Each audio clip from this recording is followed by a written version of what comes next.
Start किया जाए। तो एनसीईआरटी क्या करोगे, देख लो, पढ़ लो। 12th वाली एनसीईआरटी में पहली यूनिट रिप्रोडक्शन है। यहां भी 5 यूनिट हैं, टोटल चैप्टर 13 है, लेकिन क्वेश्चन का वेटेज बहुत है। जैसे इस बार 90 में से 50 क्वेश्चन 12th वाली से आ गए। आप सोचो कि सिर्फ 13 चैप्टर से अगर 50 क्वेश्चन आए हैं तो एक चैप्टर से कितने क्वेश्चन पढ़े, 4 क्वेश्चन। यहां एक चैप्टर से 8-8, 9-9 क्वेश्चन आए हैं। जैसे रिप्रोडक्शन वाली यूनिट में फ्लावरिंग प्लांट से 5 सवाल आए, इस चैप्टर से 5 क्वेश्चन आए, इस चैप्टर से 5 क्वेश्चन आए और इस चैप्टर से 1 क्वेश्चन आया। कितने हो गए, 11 क्वेश्चन आए। इसके बाद है जेनेटिक्स वाली यूनिट, प्रिंसिपल से तो 3 क्वेश्चन आए, मॉलिक्यूलर से 9 सवाल आए, इवोल्यूशन से 1 सवाल आया। तो 9 3 12, 1 13 क्वेश्चन उस यूनिट से हो गए। ऐसे ही बायोटेक में 2 चैप्टर हैं, 10 क्वेश्चन आए हैं। माइक्रोब इन ह्यूमन वेलफेयर वाली जो यूनिट है, ह्यूमन वेलफेयर वाली, total 6 question human health and disease से आए हैं और 5 question microbe in human welfare से आए हैं। तो छोटे छोटे चैप्टर हैं, 4 क्वेश्चन 5 क्वेश्चन है। इसमें केवल माइक्रोब इन ह्यूमन वेलफेयर एक ऐसा चैप्टर है जो थोड़ा रटना है, या इकोलॉजी के थोड़े चैप्टर मान लेते रटने हैं। बाकी रिप्रोडक्शन समझने वाली यूनिट है, पूरी जेनेटिक्स समझने वाली यूनिट है, इवन बायोटेक भी समझने वाली यूनिट है, ह्यूमन हेल्थ एंड डिजीज भी समझना है। तो 12th वाली एनसीईआरटी जिसकी अच्छे से तैयार होगी उसका सिलेक्शन होगा, तैयार नहीं होगी तो नहीं होगा।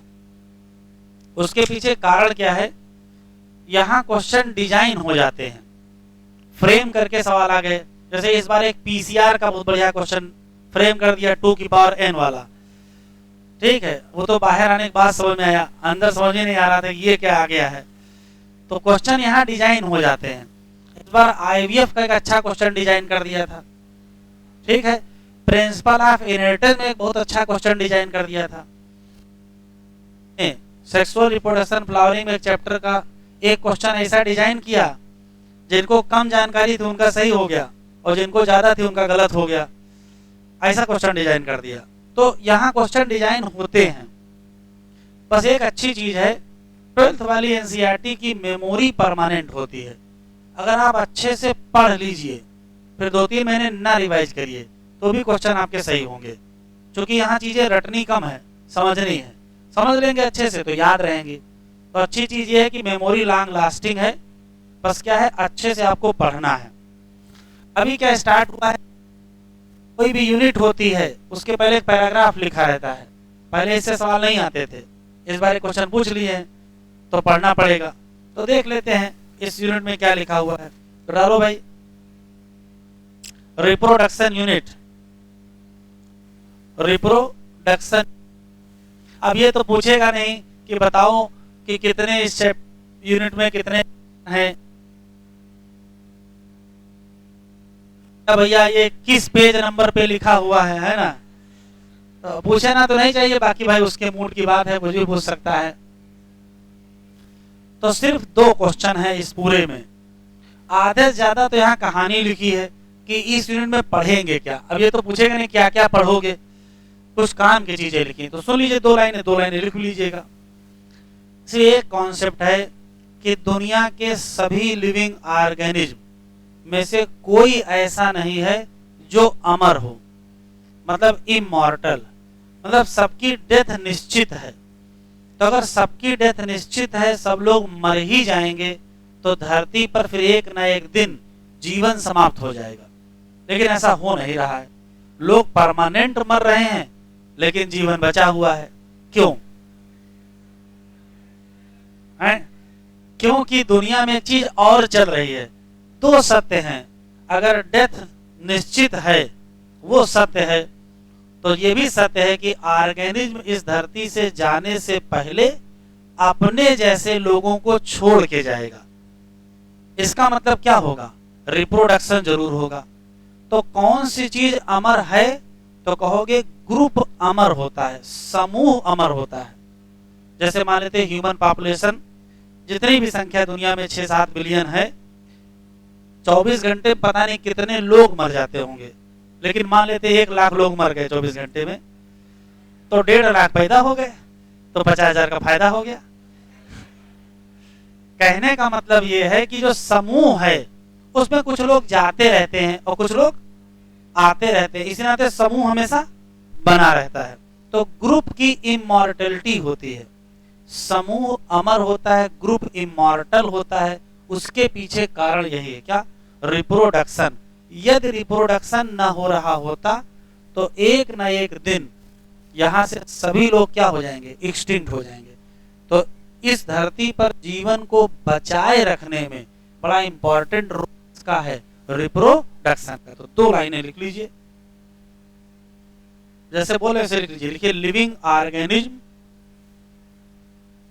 लिविंग ऑर्गेनिज्म, उसके आगे लिखिए इमॉर्टल। पक्का इमॉर्टल है ये living organism,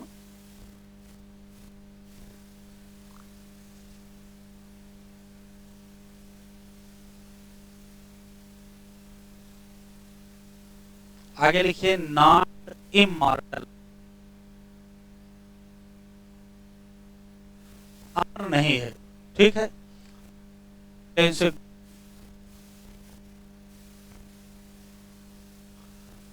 of organism, group of organism,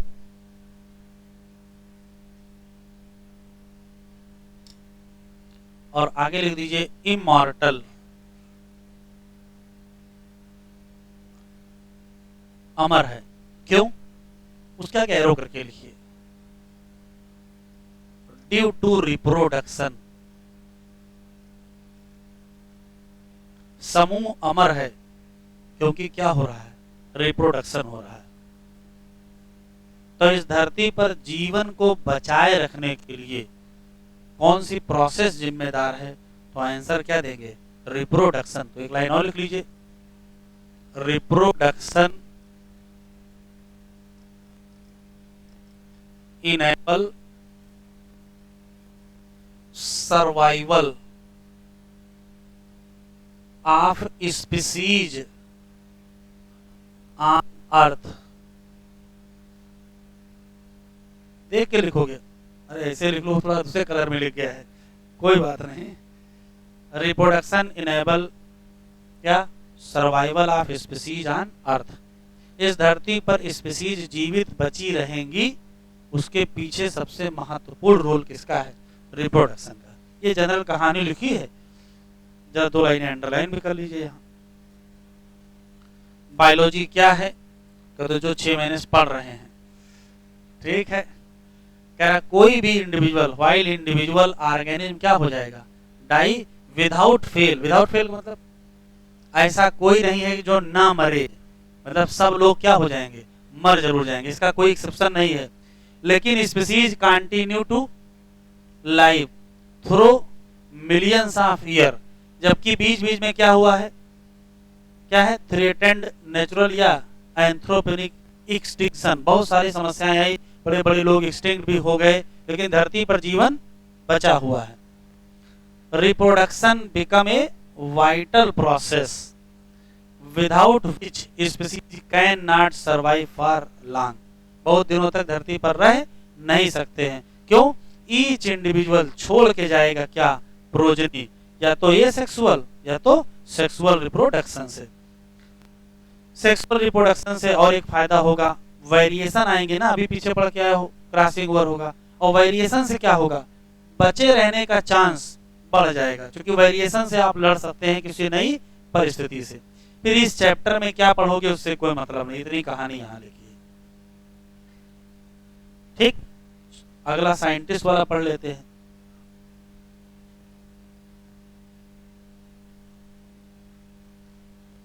Panchanan Maheshwari, short form में पी महेश्वरी,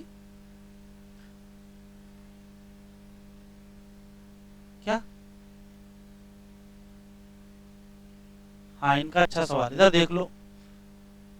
किसी स्पीसीज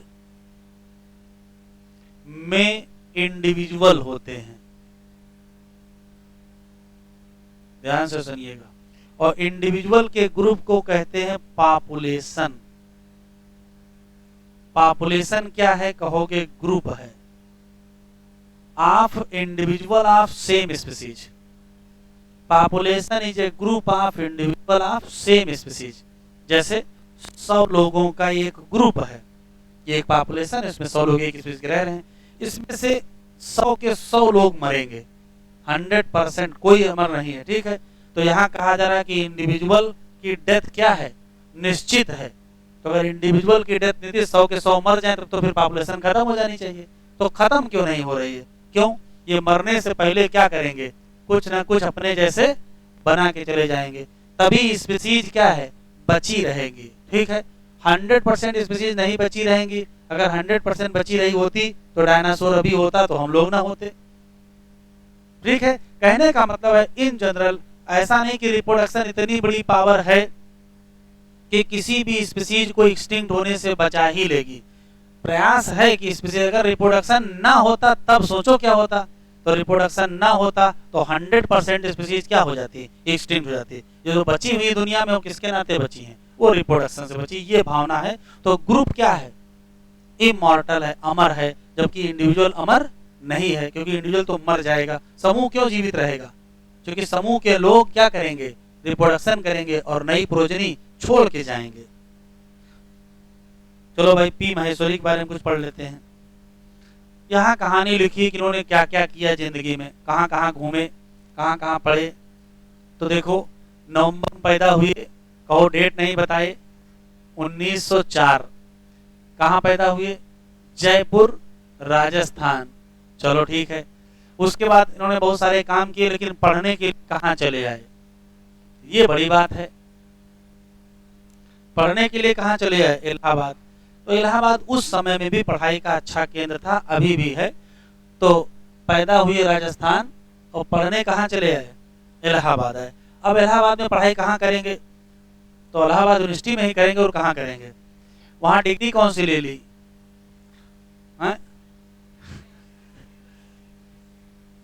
बीएससी नहीं किया है, क्या किया है? डीएससी। ये डिप्लोमा है, ठीक है।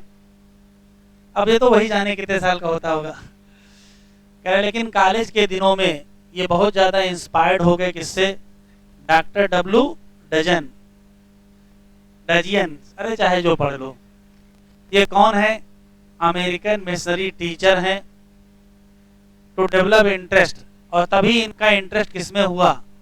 बॉटनी में, वो भी कहाँ? स्पेशली मार्फोलॉजी में। तो ये क्वेश्चन पूछ सकता है कि किस वैज्ञानिक से इंस्पायर्ड हुए थे, तो आंसर ये देंगे, ठीक है।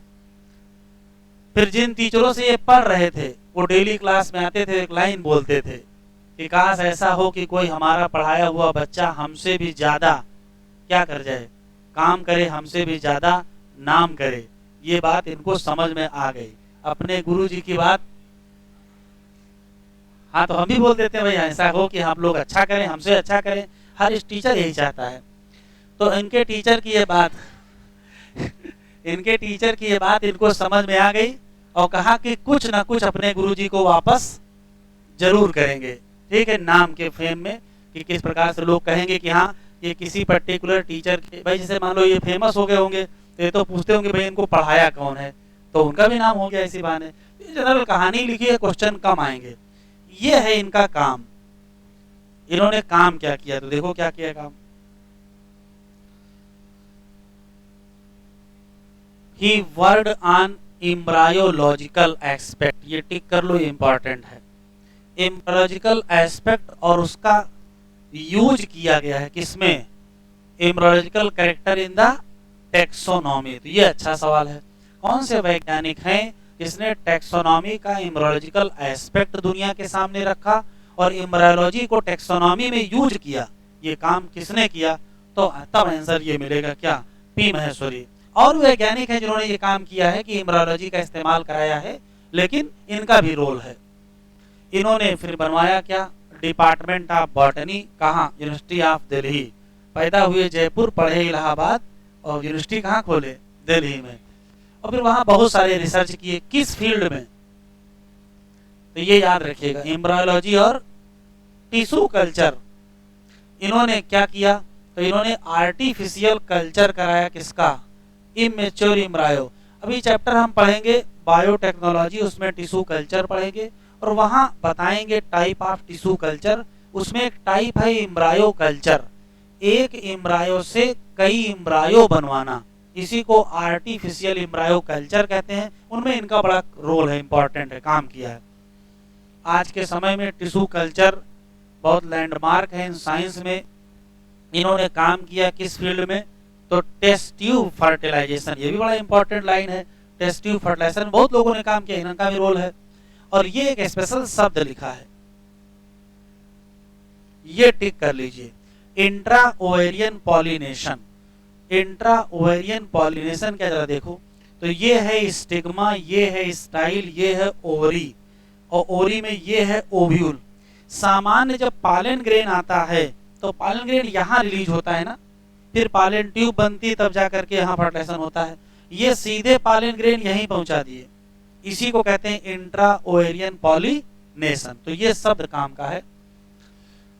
फिर इनके काम को बहुत पहचान मिली, इनको फेलोशिप मिला, कहाँ से, रॉयल सोसाइटी लंदन से और इंडियन नेशनल साइंस एकेडमी और बहुत सारे इंस्टीट्यूट से।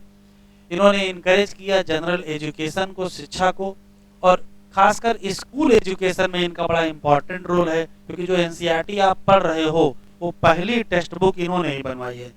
First text book of biology for higher secondary school, publish by NCERT, क्या, 1964। तो अगर ये ना होते तो एनसीईआरटी ना होती, तो ना तुम पढ़ रहे होते ना हम पढ़ा रहे होते।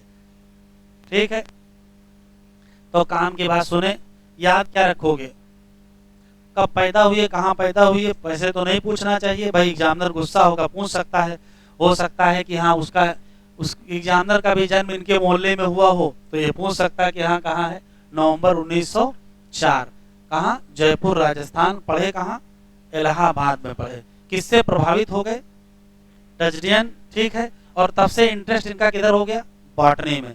किस क्षेत्र में काम किया, एम्ब्रायोलॉजी और टिश्यू कल्चर में, स्पेशली आर्टिफिशियल एम्ब्रायो कल्चर में इन्होंने बड़ा रोल किया है। टेस्ट ट्यूब फर्टिलाइजेशन में भी इनका रोल है, और intra ovarian pollination, intra ovarian pollination, ये बड़ा स्पेशल शब्द है, याद रखिएगा। और कहां से इनको फिर पुरस्कार, फेलोशिप वगैरह मिला, रॉयल सोसाइटी ऑफ लंदन। और पहली किताब कब छपी, 1964। चलो, chapter 1 reproduction in flowering plant, chapter का नाम डालें, जैसा कि अभी एनसीईआरटी में रहता है, यहाँ भी है, बगैर हेडिंग के कुछ ना कुछ लिखे रहते हैं, तो बगैर हेडिंग के ये लिखे हैं, यहाँ हेडिंग जरूर डाल दिए हैं, कोई मतलब नहीं, ये भी फर्जी कहानी चल रही है, ये भी ऐसे ही बना दिए हैं, इसमें कुछ समझ नहीं आ रहा क्या बनाए हैं, ये भी ऐसे ही लिखा है, ये भी ऐसे ही लिखा है। रियल में चैप्टर यहाँ शुरू होता है, ठीक है। फिर भी इसके पहले जो लिखा है उसमें 2-3 लाइनें निकाल लेते हैं। चलो, चैप्टर का नाम डालें,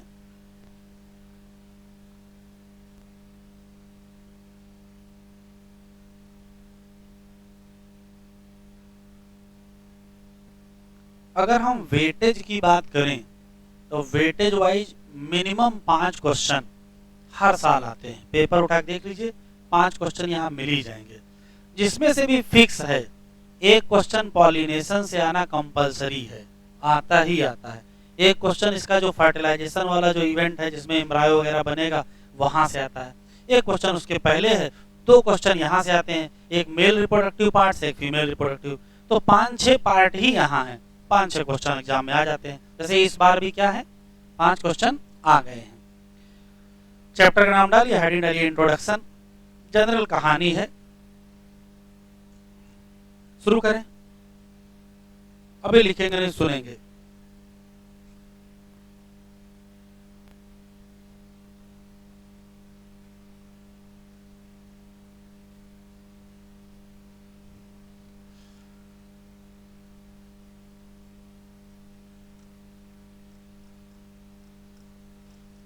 रिप्रोडक्शन इन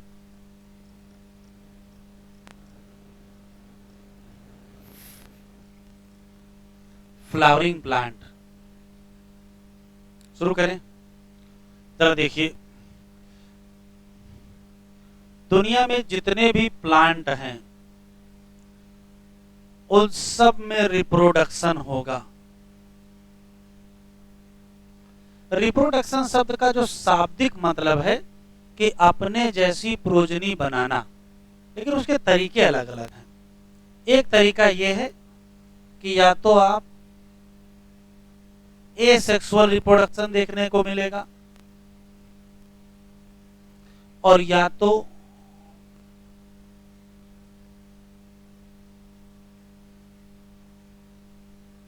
सेक्सुअल रिप्रोडक्शन देखने को मिलेगा। एसेक्सुअल और सेक्सुअल में बहुत सारे अंतर हैं, फिर भी एक मेन अंतर है कि जब एसेक्सुअल रिप्रोडक्शन होता है तो गैमीट नहीं बनता है। जब गैमीट नहीं बनेगा तो उसको एक गैमेटिक रिप्रोडक्शन कहते हैं।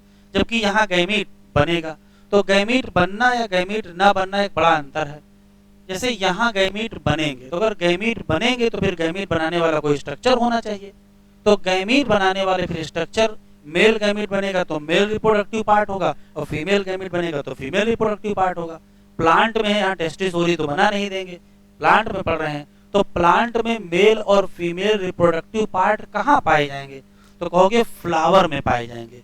इसी नाते ऐसा कोई भी पौधा जिसमें फ्लावर होगा वो फ्लावरिंग प्लांट कहा जाएगा। फिर उसमें जरूर हमको क्या देखने को मिलेगा? Sexual reproduction. इसी नाते चैप्टर का नाम है सेक्सुअल रिप्रोडक्शन, का पूरा नाम पढ़ा होगा ना? हाँ, sexual reproduction in flowering plant. तो क्यों? फ्लावरिंग प्लांट का मतलब है प्लांट में फ्लावर है।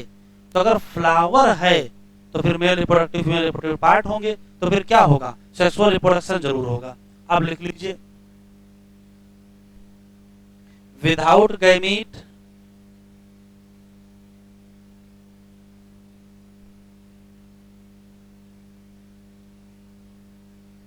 formation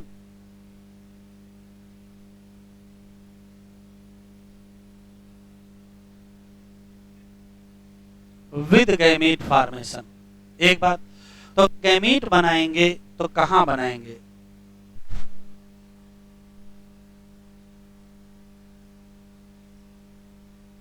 ये फ्लावर पे ही गैमीट फॉर्मेशन होगा। तो ऐसा कोई प्लांट जिसमें क्या हो? फ्लावर हो, उस प्लांट का नाम क्या रखोगे? Flowering plant. तो फिर इसमें क्या देखने को मिलेगा?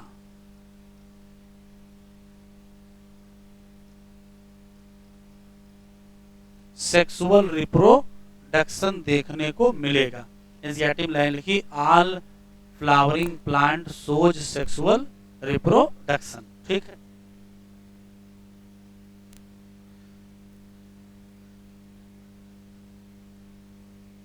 लिख लिया इतना।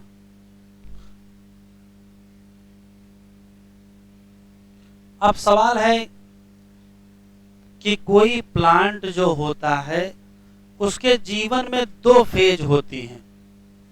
एक होता है वेजिटेटिव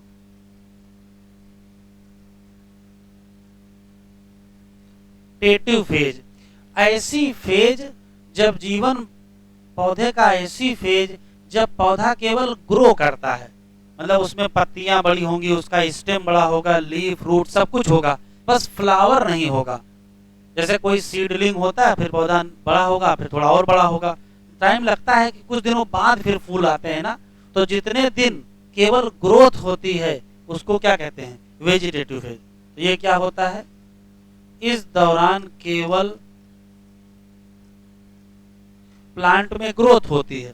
फिर आती है रिप्रोडक्टिव फेज।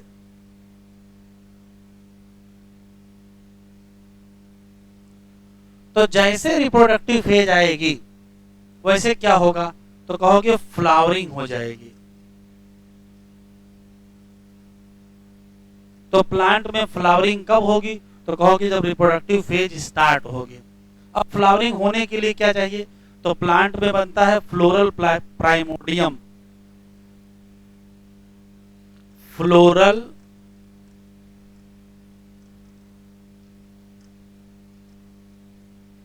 प्राइमोडियम इससे बनती है बड और इससे बनता है फ्लावर। किसी भी प्लांट में फूल का गुच्छा पाया जाता है, इसे कहते क्या है? इनफ्लोरेसेंस। और इनफ्लोरेसेंस में ढेर सारी क्या मिलेंगी? बड मिलेंगी और उससे बाद ढेर सारे क्या हो जाएंगे?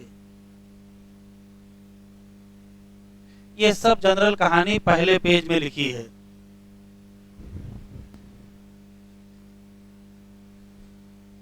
ये लिख लिया बेटा, तो साइड हेडिंग डालो फ्लावर, साइड हेडिंग फ्लावर,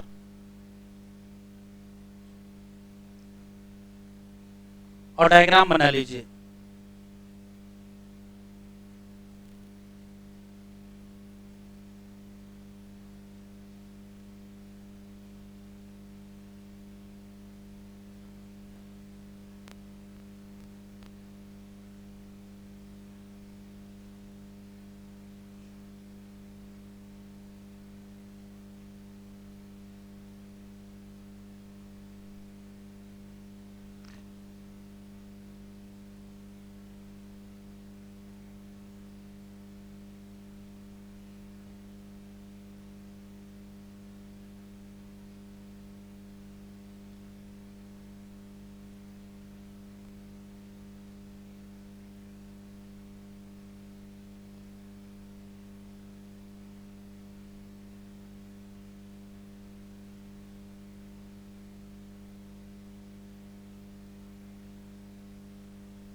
ना बतियाओ,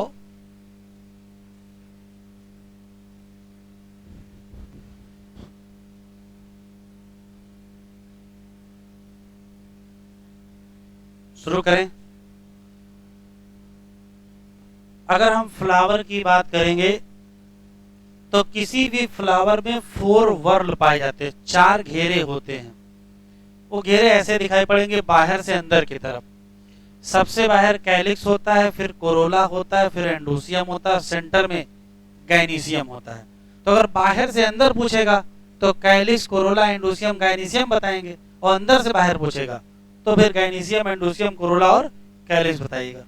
जितने भी घेरे यहाँ पाए जाते हैं सबकी यूनिट होती है। जैसे कैलिक्स की यूनिट को सेपल कहते हैं, कोरोला की यूनिट को पेटल कहते हैं, एंडोसियम की यूनिट को स्टैमेन कहते हैं, और गाइनीसियम की यूनिट को पिस्टिल कहते हैं या कार्पेल भी कहते हैं। ये क्वेश्चन यहाँ है। इसमें से जो गाइनीसियम और एंडोसियम है यही वास्तव में रिप्रोडक्टिव पार्ट है, मतलब जो रिप्रोडक्शन में डायरेक्ट पार्टिसिपेट करते हैं, मेल और फीमेल गैमीट बनाएंगे। ये जो कैलिक्स और कोरोला है ये नॉन रिप्रोडक्टिव पार्ट है, मतलब एसेसरी पार्ट है। इसमें से जो गाइनीसियम है ये फीमेल रिप्रोडक्टिव पार्ट है, और जो एंडोसियम है वो मेल रिप्रोडक्टिव पार्ट है। तो मेल रिप्रोडक्टिव पार्ट और फीमेल रिप्रोडक्टिव पार्ट दो हो गए अलग अलग, और एसेसरी पार्ट अलग अलग हो गए। तो एसेसरी वर्ल और रिप्रोडक्टिव वर्ल दो क्वेश्चन यहाँ है। रिप्रोडक्टिव वर्ल कौन है? तो आंसर देंगे एंडोसियम और गाइनीसियम। और एसेसरी वर्ल कौन से हैं? तो कैलिक्स और कोरोला। दो क्वेश्चन स्पेशल है। अभी प्लांट किंगडम पढ़ेंगे, और प्लांट किंगडम में एक शब्द पढ़ेंगे माइक्रोस्पोरोफिल, और मेगा स्पोरोफिल पढ़ेंगे। तो माइक्रोस्पोरोफिल और मेगा स्पोरोफिल शब्द से जुड़े हुए कुछ क्वेश्चन है, जरा देखते हैं। शुरू करें। एक क्वेश्चन आया है कि किसी एंजियोस्पर्मिक प्लांट में मेगा स्पोरेंजियम किसको कहा जाता है? तो देखते हैं। जैसे अगर हम पार्ट की बात करेंगे तो एंड्रोसियम होगा, और एंड्रोसियम में स्टैमेन होगा।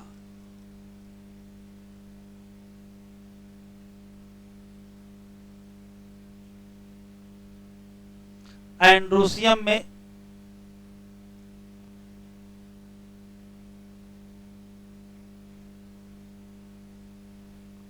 अभी लिखो नहीं, जरा देख ले।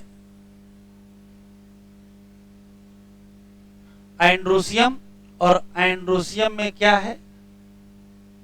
स्टैमेन। अभी आगे पढ़ेंगे। स्टैमेन में पाया जाता है एक पार्ट जिसका नाम है एंथर, और इसी एंथर के अंदर पाए जाते हैं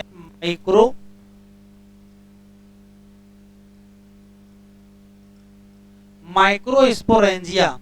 माइक्रोस्पोरेंजिया के अंदर होती है माइक्रोस्पोर मदर सेल, और उसी से बनते हैं माइक्रोस्पोर, और माइक्रोस्पोर से बनते हैं पालन ग्रेन। अब यहां क्वेश्चन देखो, इसमें जो स्टैमेन है इसको माना जाता है कि ये माइक्रोस्पोरोफिल है,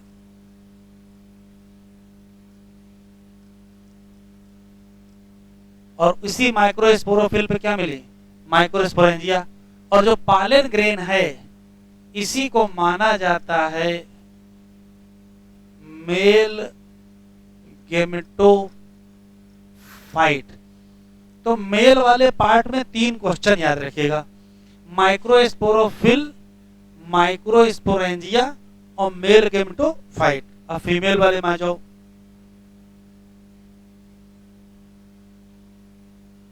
गाइनीशियम में पाए जाएंगे क्या? चाहे पिस्टिल को हो चाहे कार्पेल को हो। पिस्टिल या कार्पेल के अंदर पाए जाते हैं ओव्यूल। स्टिग्मा स्टाइल ओरी होता है, ओरी के अंदर ओव्यूल होता है, और ओव्यूल के अंदर पाए जाएंगे माइक्रोस्पोर मदर सेल की megaspore mother cell, megaspore mother cell, और उससे बनेंगे मेगास्पोर। और मेगास्पोर जब डेवलप होता है तो बनता है एम्ब्रायोसैक। क्वेश्चन देखें, ये जो पिस्टिल है इसको माना जाता है मेगास्पोरोफिल।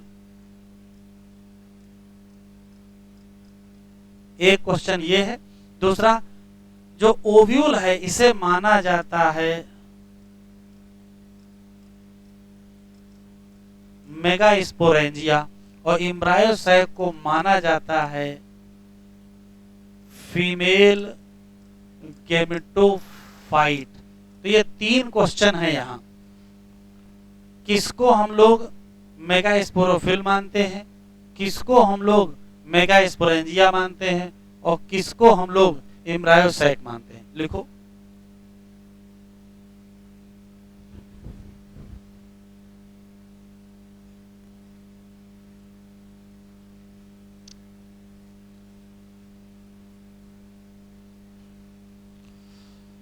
इंट्रोडक्शन में एक सिर्फ ये लाइन अंडरलाइन कर लो, ऑल फ्लावरिंग प्लांट शोज क्या? Sexual reproduction. बस कि इसके ऊपर कुछ खास नहीं लिखा, उसके नीचे भी कुछ खास नहीं लिखा है। कह रहा हम लोगों का इंटीमेट रिलेशन है फ्लावर से, क्योंकि फ्लावर का बहुत सारा एस्पेक्ट है, एस्थेटिक है, ऑर्नामेंटल है, सोशल है, रिलीजियस है, कल्चरल है, दुनिया भर की बातें हैं। इमोशनल एक्सप्रेशन को प्रेजेंट करने में भी हैप्पीनेस है, ग्रीफ है, मॉर्निंग है, लव है, अफेक्शन, सब इसमें आता लिखा हुआ। जनरल कहानी है, उसका कोई मतलब नहीं। एक लाइन ये अंडरलाइन कर लो, फ्लावर बायोलॉजिस्ट के हिसाब से flower are morphological and embryological marvel and the site of sexual reproduction.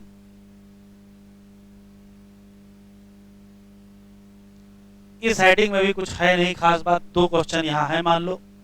एक ये, male and female reproductive part कौन से हैं? तो एंड्रोसियम और गाइनीशियम है। और एंड्रोसियम में क्या पाया जाएगा? व्हर्ल ऑफ स्टैमेन, जो कि क्या है? मेल रिप्रोडक्टिव ऑर्गन है। जबकि गाइनीशियम में क्या मिलेगा? फीमेल रिप्रोडक्टिव ऑर्गन पिस्टिल मिलेगा। तो जनरल कहानी थी, कुछ खास नहीं था। यहां से रियल में चैप्टर स्टार्ट है। सिर्फ हेडिंग डालिएगा एंड्रोसियम, बगल में स्टैमेन, क्योंकि सिर्फ स्टैमेन है, माइक्रोस्पोरेंजिया अलग हेडिंग ही है, पाइलोनियन अलग हेडिंग ही है। इन्होंने सिर्फ एक बार में लिख दिया है लेकिन एक बार में है नहीं, तो हम लोग हेडिंग डालें एंड्रोसियम, बगल में स्टेमेन।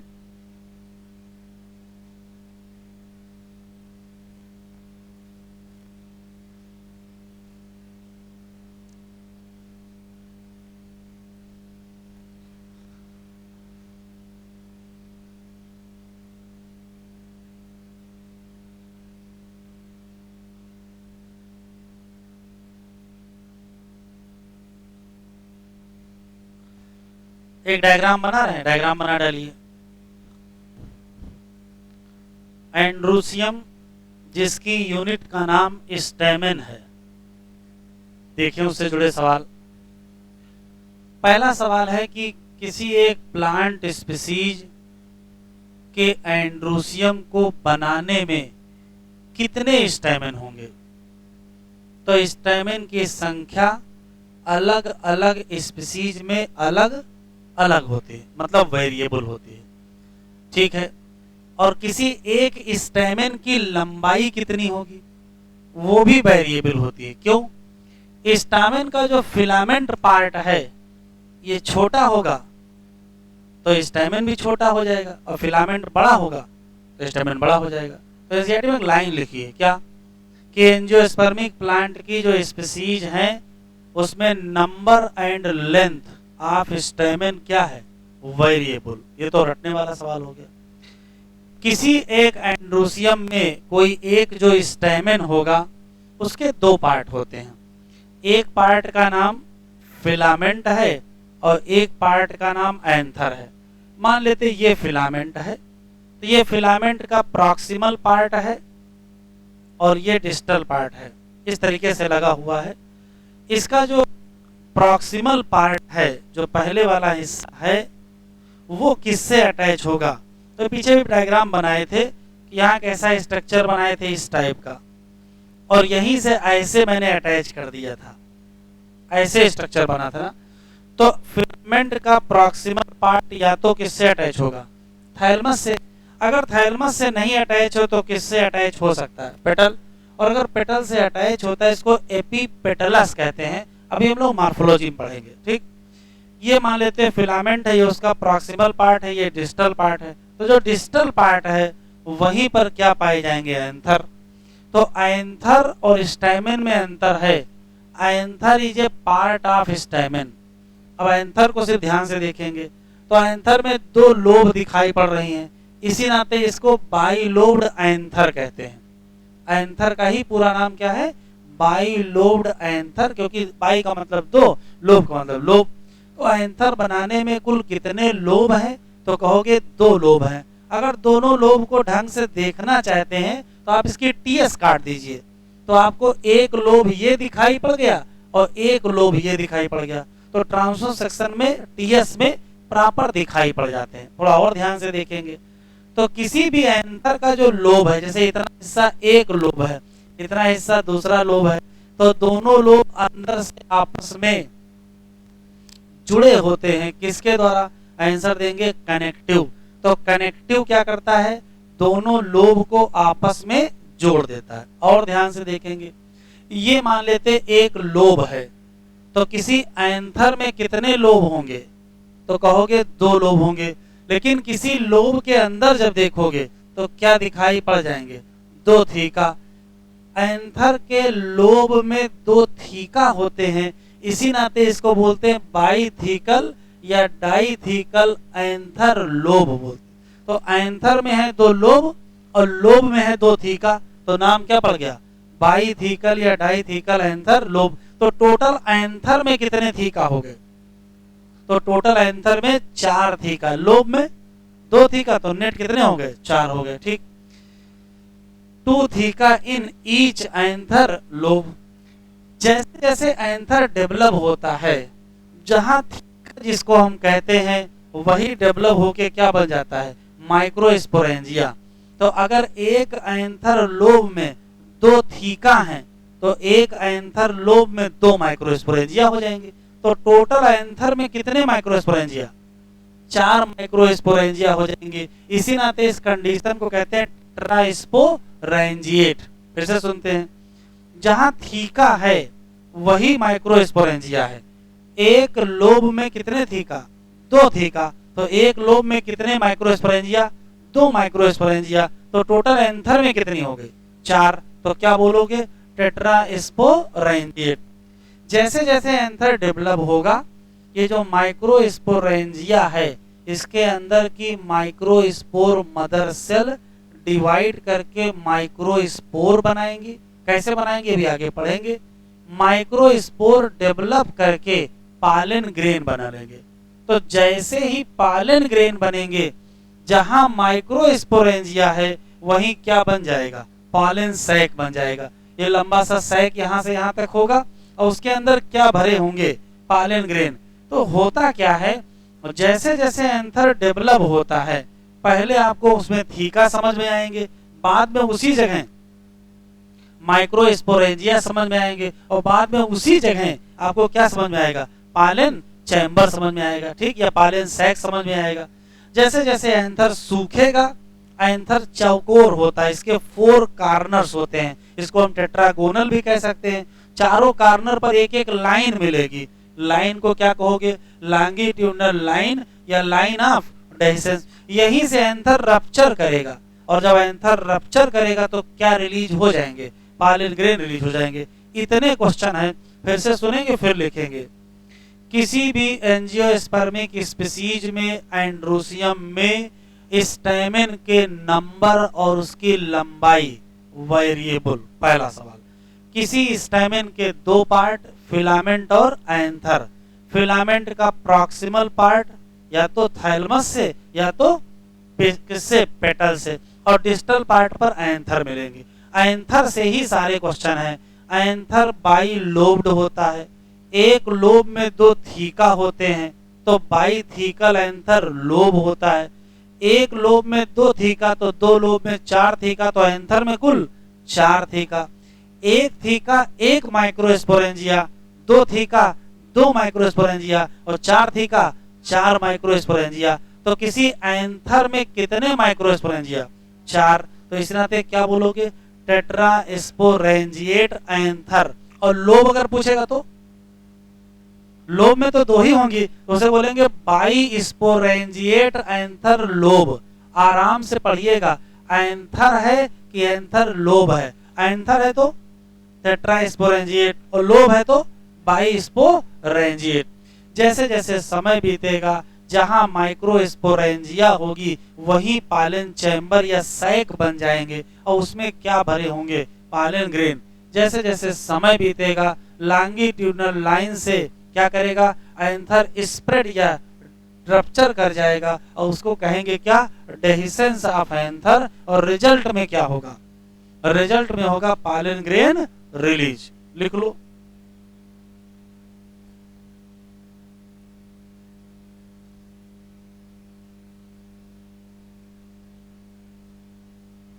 पहले लिख लीजिए फिर एनसीईआरटी पढ़ते हैं।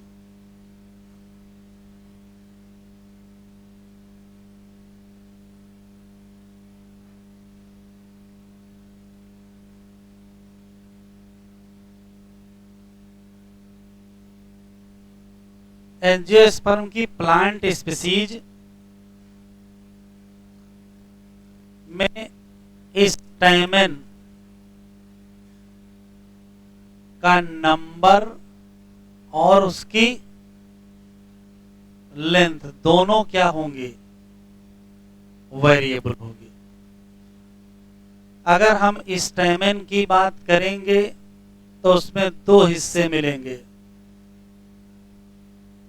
एक एंथर और एक फिलामेंट।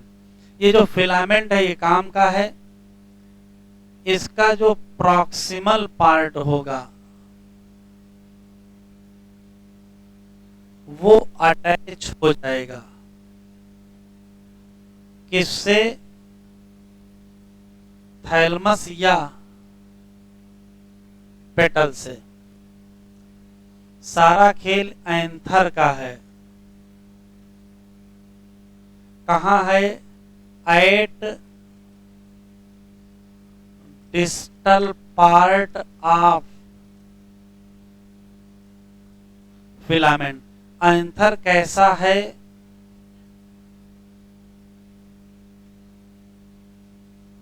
कैसा है? बाइलोब्ड एंथर है। इसका मतलब क्या है? इसका मतलब है two lobe in one anther. और अगर देखना चाहते हो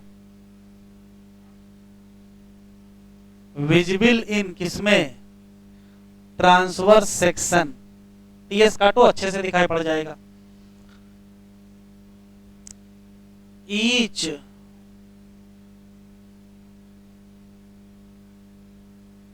एंथर लोब में क्या होंगे? दो थीका होंगे। इसी नाते क्या कहते हो? बाइथीकल या डाइथीकल एंथर लोब। अगर दो थीका हैं तो टोटल 4 थीका हो जाएंगे। किसमें? एक एंथर में।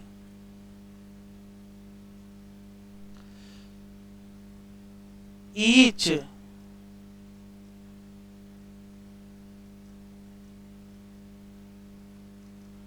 लोब ऑफ एंथर में कितने माइक्रोस्पोरेंजिया होंगे? तो कहोगे 2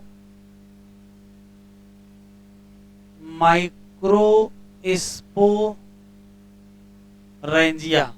इसी नाते इसे कहते हैं by sporangiate anther lobe.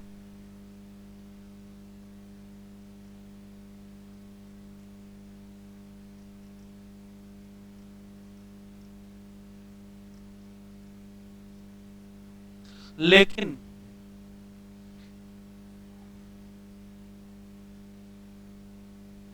Each anther में कितने होंगे? तो कहोगे 4 माइक्रो स्पोरेंजिया। और अगर ये 4 माइक्रो स्पोरेंजिया होंगे तो इसको कहोगे क्या?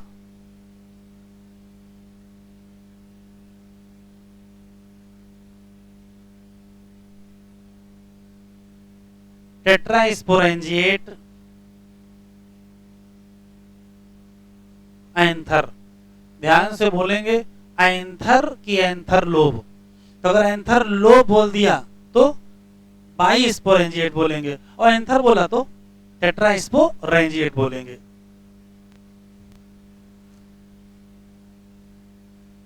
एंथर में कितनी साइड होती हैं? 4 साइड होते हैं।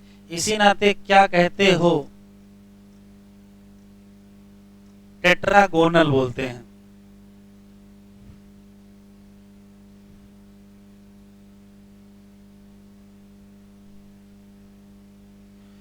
तो ये बताओ कब बाई स्पोरेंजिएट बोलोगे, कब टेट्रास्पोरेंजिएट बोलोगे? जब लोब होगा तो बाई स्पोरेंजिएट, और जब एंथर होगा तो टेट्रास्पोरेंजिएट। बढ़े आगे।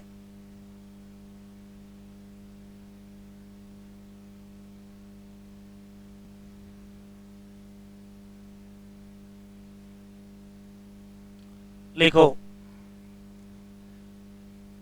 Each anther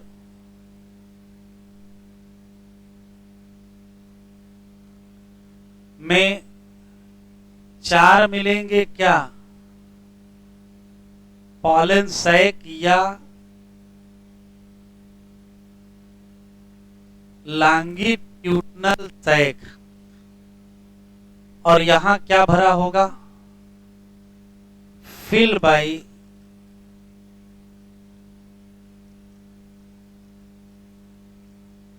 pollen grain. जहां माइक्रोस्पोरेंजिया था उसी जगह क्या बन गया है? पॉलन सैक बन गया है।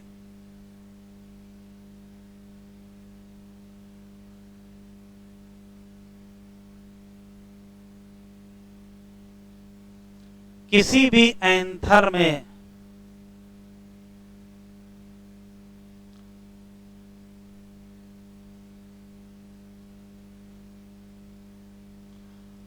4 लॉन्गिट्यूडिनल लाइन पाई जाएंगी। जब एंथर मैच्योर होगा तो रप्चर कर जाएगा।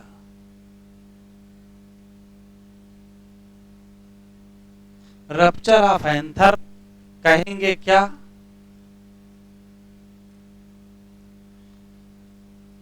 Dehiscence of anther. फायदा क्या होगा? पॉलन ग्रेन क्या कर जाएंगे? रिलीज कर जाएंगे। एक्सेप्शन,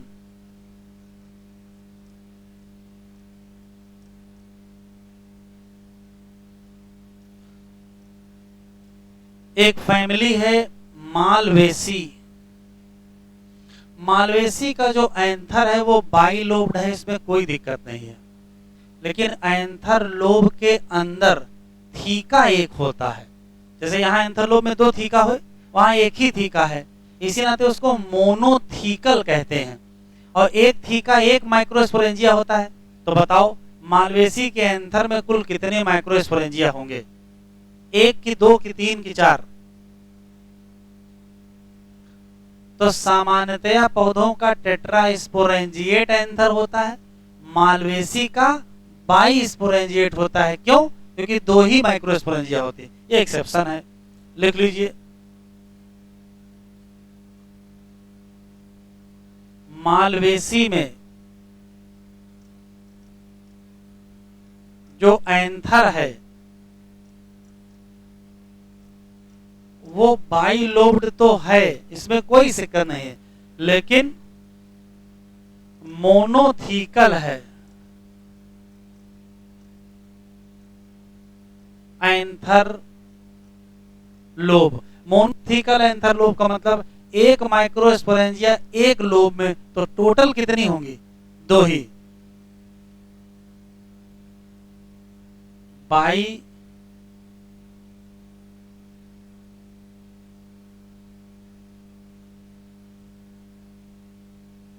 स्पोरेंजिएट एंथर मतलब टोटल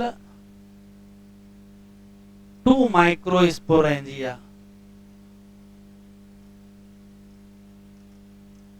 इन 1 एंथर।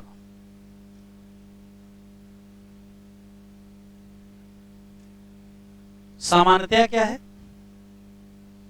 सामान्यतया है कि एक एंथर में 2 लोब होंगे और एक लोब में 2 माइक्रोस्पोरेंजिया होंगे। ये सही है। तो टोटल 4 हो जाती थी, यहां पलट गया। एक लोब में 1 है तो 2 लोब में 2। इसी नाते कैसा हो गया? बाइस्पोरेंजिएट, जबकि बाकी सबका टेट्रा स्पोरेंजिएट। एनसीईआरटी खोलो।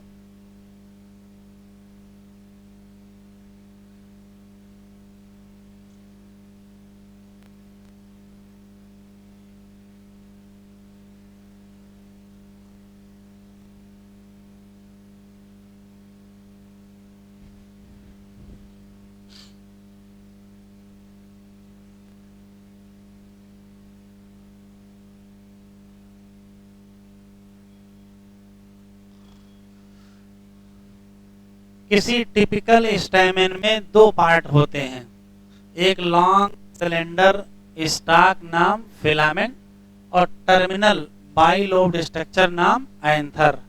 ये टिक कर लो। प्रॉक्सिमल एंड ऑफ फिलामेंट या तो कहां से अटैच होगा, या तो कहां से? पेटल। नंबर और लेंथ दोनों क्या है? Variable in species. कह रहा कलेक्ट करो 10 फ्लावर और सबके स्टेमेन को निकालो, सबको स्लाइड पे रखो और सब देखो वेरिएशन है क्या लंबाई में। इतने टाइम होता तो फिर क्या है? इससे कोई मतलब नहीं है। यहां से फिर पढ़ना है टिपिकल एंजियोस्पर्म में एंथर कैसा? बाइलोब। और ईच लोब में कितने थीका? 2। तो क्या कहोगे? डाइथीकल या dithecous anther lobe. Longitudinal group run करते हैं, लेंथ वाइज सेपरेट करते हैं थीका को। Later understand the various type of tissue से कोई मतलब नहीं है। यहां लिखा है बाइलोब्ड नेचर ऑफ एंथर। बहुत साफ साफ अगर देखना है तो क्या करो? टीएस काट दो, किसी एंथर में कितने साइड, तो क्या कहोगे टेट्रागोनल, कंसिस्ट ऑफ कितने 4 माइक्रोस्पोरेंजिया, लोकेटेड का मतलब है 2 माइक्रोस्पोरेंजिया होंगी किसमें, ईच लोब। माइक्रोस्पोरेंजिया डेवलप करेंगी, भविष्य में क्या बना लेंगी, पॉलन सैक बना लेंगी, और ये लॉन्गिट्यूडनल सैक होंगे लेंथ में, और यहाँ क्या भरा होगा, तो आंसर देंगे पॉलन ग्रेन। बस